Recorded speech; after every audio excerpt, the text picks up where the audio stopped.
Assalamualaikum warahmatullahi wabarakatuh. Di sini kelompok 4 akan mempresentasikan PPT tentang sayuran non-fermentasi. A. Mengidentifikasi dan menunjukkan sayur segar untuk satuan produksi. Pengertian 1. Saus tomat merupakan produk olahan makanan dengan tekstur tengah basah dan mudah rusak. 2. Saus sambal merupakan saus yang berbahan dasar dari cabai dengan bahan tambahan. 3. Keripik sayuran merupakan makanan ringan yang berbentuk asli dari bahan baku. Metode penggorengannya ada dua, yaitu keripik deep frying dan keripik vacuum frying. Karakteristik 1. Saus tomat berbentuk pasta, aroma khas, dan berwarna merah tua. Saus sambal daya awet beberapa bulan sampai 1 tahun. Keripik sayuran kering, renyah, dan kandungan minyak cukup tinggi. Bahan baku dan bahan tambahan. 1. Saus tomat. Bahan bakunya tomat, bahan tambahannya pepaya, gula, garam, cuka, dan juga rempah. 2. Saus sambal atau saus cabai. Bahan bakunya yaitu tomat dan cabai. Bahan bantunya yaitu garam, gula, kayu manis, kapulaga, bunga pala, jahe, merica, ketumbar, bawang merah, bawang putih, dan cuka. 3. Keripik sayuran. Bahan bakunya yaitu sayuran dan jamur. Bahan bantunya yaitu gula, pewarna alami, pewarna sintetis, tepung, bumbu instan, dan bumbu rempah. 1. Timbangan. A. Timbangan digital duduk. Memiliki 3 layar LCD berwarna, portable dan mudah dibawa, memuat hingga 1 kg dengan keakuratan 0,1 gram, beralaskan lempengan besi. Cara menggunakannya yaitu letakkan timbangan ke tempat yang rata, nyalakan timbangan, lalu tunggu hingga angka 0, lalu siap untuk digunakan. B. Timbangan manual. Berkapasitas 5 kg, portable dan mudah dibawa, mudah digunakan, memiliki satuan gram per kilogram. Cara menggunakannya yaitu pastikan timbangan dalam keadaan seimbang. Letakkan bahan dan alat yang akan ditimbang. Geser pois besar ke kanan dari not ke not, kembalikan posisi pois besar ke not sebelumnya. Geser pois kecil ke kanan sampai keadaan seimbang. C. Timbangan gantung. Kapasitas 100 kg, portable dan mudah dibawa, tanpa listrik atau baterai, satuan gram per pound.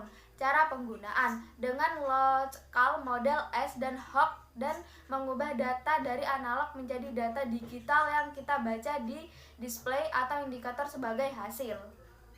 2. Gelas ukur. Untuk akurasi volume digambarkan skala dengan 3 angka. Signifikan silinder 100 ml bergradasi 1 ml, sedangkan silinder 10 ml bergradasi 0,1 ml. Cara penggunaan. 1. Untuk mengukur volume larutan, perhatikan batas moniskus cekung bagian bawah. Gelas diletakkan di tempat yang rata dan moniskus dibaca sejajar dengan mata. 2. Untuk mengukur volume raksasa, perhatikan batas moniskus cembung yang dilihat sejajar dengan mata dan letakkan gelas pada bidang rata. 3. Termometer. Skala ukuran antara minus 20 derajat Celcius sampai 50 derajat Celcius. Dilengkapi dengan keping baja, disediakan magnet tetap. A. Termometer laboratorium untuk mengukur suhu air dingin dan air yang sedang dipanaskan. Cara penggunaan. Posisikan termometer bagian ujung bawah supaya tidak menyentuh dasar wadah zat yang digunakan. Saat mengukur sebaiknya tidak menggunakan tangan secara langsung. B. Termometer tusuk untuk mengukur suhu makanan. Cara penggunaan. Tusukkan termometer ke makanan, tunggu 2-10 detik. C. Termokapel membaca suhu makanan secara cepat, hanya 2-5 detik saja. D. Termometer tembak. Tembakan ke objek makanan, lalu tekan tombolnya. 4. Saringan terbuat dari plastik, kawat, dan lain-lain. Cara penggunaan. Hentakkan saringan hingga minyak tidak menetes lagi. 5. Blender menggunakan listrik untuk menggiling buah dan sayur. Cara penggunaan. Pasang kabel, masukkan bahan, tekan tombol sesuai dengan kecepatan. Setelah halus, matikan blender. Panci. Panci terbuat dari aluminium, stainless steel, atau keramik dengan berbagai macam ukuran. Cara penggunaannya, letakkan panci di atas kompor, kemudian masukkan bahan dan panci siap untuk digunakan. Wajan. Wajan berbentuk melengkung atau seperti setengah lingkaran atau setengah bola. Cara penggunaannya, letakkan wajan di atas kompor, kemudian masukkan bahan dan wajan siap untuk digunakan. Kompor atau alat pemanas untuk memanaskan, untuk memasak, dan sebagainya. Kompor berbentuk persegi atau persegi panjang dengan 1 atau 2 tungku. Baskom atau wadah multifungsi biasanya berbentuk bulat, berbahan dasar plastik atau stainless steel. Cara penggunaannya, cuci baskom sebelum dan setelah digunakan. Pisau serbaguna, mudah ditemukan, ukurannya tidak terlalu besar dan pas di tangan. Pisau iris atau slicing knife, ukurannya panjang dengan mata pisau yang tipis dan tajam. Pisau besar atau cleaver knife, berbentuk persegi panjang, beratnya lumayan, gagangnya kokoh. Pisau ukir atau paring knife, ukurannya kurang lebih 5-10 cm. Bentuknya melengkung dengan mata pisau yang kecil. Pengupas kulit atau peeler, praktis dibawa, disimpan dan dibersihkan. Gagangnya terbuat dari plastik dan terdapat grip yang apabila dipegang tidak licin. Cara menggunakan, bersihkan terlebih dahulu, kemudian lap hingga kering dan perhatikan pengirisannya.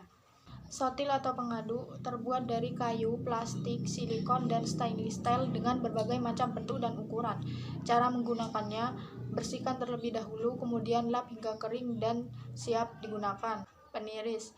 Peniris manual dari bambu atau nyiru. Peniris elektris atau spinner dari stainless steel dengan berbagai macam bentuk dan ukuran.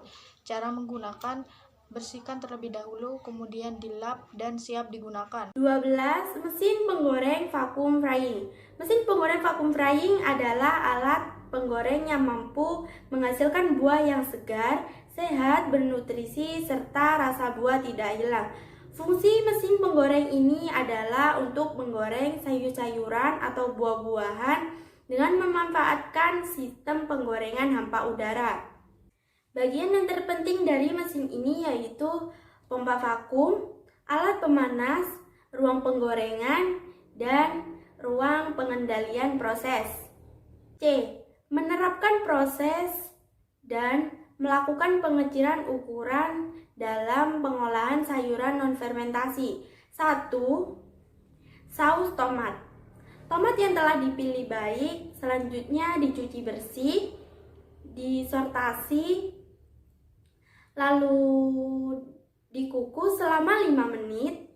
Setelah itu dibuang kulitnya, lalu di blender dan disaring, dimasak, lalu dicampur dengan bumbu-bumbu. 2. Saus sambal, terdiri dari tomat dan cabai. Tomat yang telah dipilih baik atau disortasi selanjutnya dibersihkan hingga bersih, lalu dikukus selama 5 menit. Setelah itu dibuang kulitnya, lalu di blender dan disaring. Untuk cabai, dihilangkan biji dan tangkainya, setelah itu di blender, dan keduanya dimasak secara bersamaan, lalu dicampur dengan bumbu-bumbu. Selama proses pemasakan dilakukan pengadukan. 3. Keripik sayur. Pada proses pengolahan keripik sayur melalui beberapa tahapan, yaitu 1. Sortasi, 2. Pembersihan, 3. Pengirisan atau pengecilan ukuran, 4. Proses pencelupan pada adonan. Alat dan bahan yang digunakan pada proses pengolahan, yaitu 1. Pada saus tomat. Pada saus tomat berbahan dasar yaitu tomat dan pepaya. Nah, bahan tambahnya yaitu ada garam, gula, bawang, dan jenis rempah lainnya. 2. Saus cabai. Saus cabai berbahan dasar cabai dan tomat. Bahan tambah yang digunakan yaitu gula, garam, bawang, dan rempah-rempah lainnya. 3. Keripik sayur. Keripik sayur berbahan dasar sayuran yang dapat diolah menjadi keripik sayur. Bahan tambahnya yaitu seperti gula dan lain sebagainya yang dapat dicampurkan pada keripik sayuran. Alat yang digunakan yaitu neraca, pisau, wadah, dan lain sebagainya. Sekian dari kami. Wassalamualaikum warahmatullahi wabarakatuh.